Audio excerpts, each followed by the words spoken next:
Russia and Ukraine may be on the verge of accepting a peace deal. Ukrainian officials say they've reached an agreement on the key terms of the deal. And now the U.S. is talking with Russia's counterparts to see if Moscow will sign off on the agreement as well. Natalie Brand reports for WJZ from Washington. A U.S. official tells CBS News Ukraine has agreed to a peace proposal with details to be worked out. Ukraine's national security advisor on social media said, "Our delegations have reached a common understanding regarding the key terms of the agreement discussed in Geneva." And he suggested the next steps could be a visit by Ukrainian President Volodymyr Zelensky to the United States to finalize the agreement. Anything that involves ceding territory needs to be approved by the Ukrainian parliament. We know how they're going to vote. They're going to vote against it.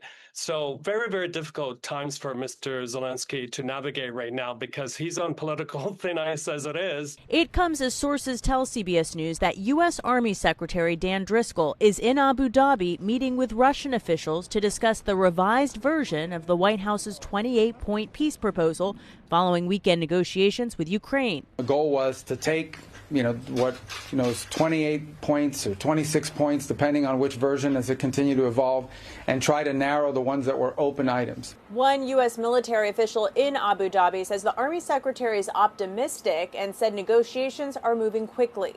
White House Press Secretary Caroline Leavitt posted this morning that there are a few delicate but not insurmountable details that must be sorted out.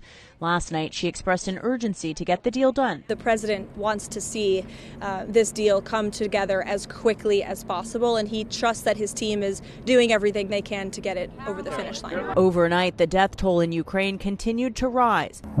A barrage of missile and drone strikes on Kyiv killed at least 6 people and wounded dozens more.